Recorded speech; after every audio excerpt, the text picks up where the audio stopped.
Hi, so this is entry number 1 in the, video journal. So I thought I'd begin by saying what I'm doing here in South Korea. And so what I'm doing here is I'm working for the talk program, which is a English teaching program set up by the Korean government. It's basically so that schools in rural areas can get exposure to the English language. It's run essentially like an after-school program, so the upside is the hours aren't very long, but you're paid accordingly. I haven't started yet, so tonight is the ultimate night I have of not working. So tomorrow I begin teaching kindergarten, first grade, 4th grade, and 5th grade. So 4 classes. Some people teach a lot more than that though, so I'm thankful for the hours I have. So basically, to elaborate more on the talk program, I don't know if it's for everyone, simply because teaching in rural areas to children that may not have very high proficiency levels in English may be too much work for a lot of people. But if you're willing to put in the effort and sort of buckle down for the long haul, I think it's a really good program. Some people, I would say about 70% of the people, talk scholars is what you call people that work for the talk program, end up living in cities that are pretty nice, but there's also another 30% that live in cities that I don't want to say that aren't as nice, just aren't as developed as other cities. The city I got placed in is pretty sweet, I think. It's called Gangneung on the east coast of Korea, and it's in the northeast.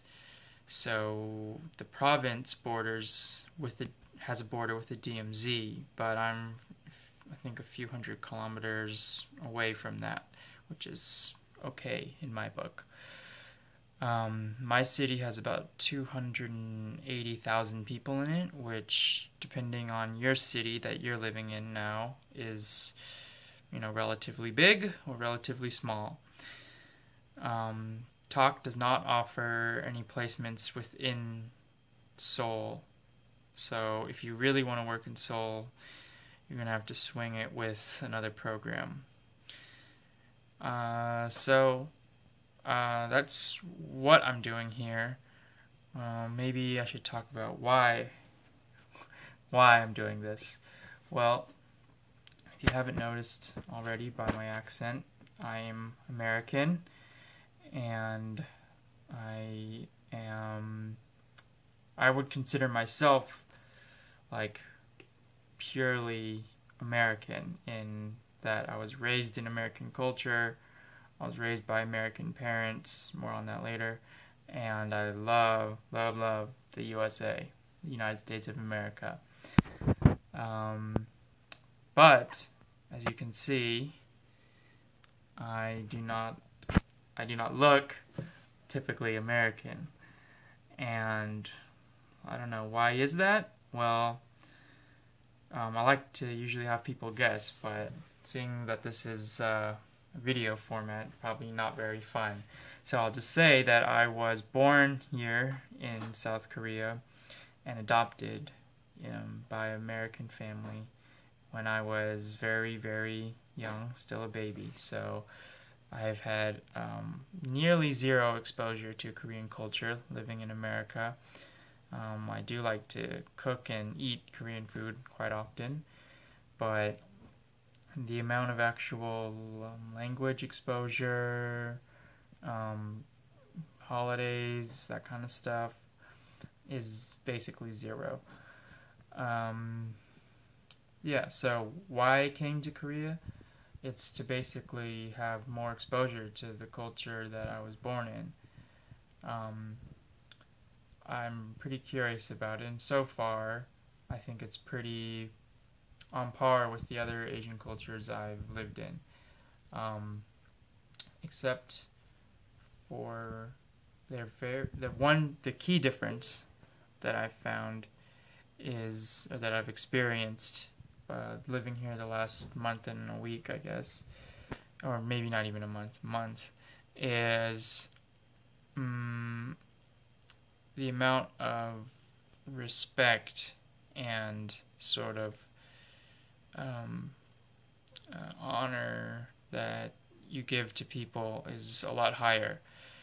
Previously, I lived in China, in Hainan, China, and maybe that'll be in a talk. I'll talk about that in a separate video because China's a whole nother can of worms, really. But there are quite a few similarities as well. Medicine, or traditional medicine, and some of the food things and some of the hygiene things are all very similar. But that's another story. So far, Korea, in and of itself, is very, very interesting, very fun. I think it'll be pretty fun for the next year or so. Oh, sorry about that. So I think right about now I'll end it, end this entry. Thanks for watching, and hope tomorrow I'll have time to make a new video. These are all probably going to be one take, so that means no editing or anything. So this one looks like it'll be about 8 minutes long.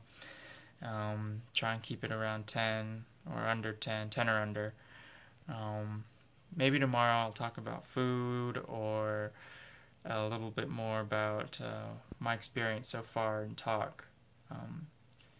Because I did have a 1-month orientation earlier, and I have some things that I'm hesitant to say, but I also really want to say because this is supposed to be like a journal, personal journal, but about my talk orientation experience, because it was very enlightening for sure. So thanks for watching, and I'll see you soon. Bye.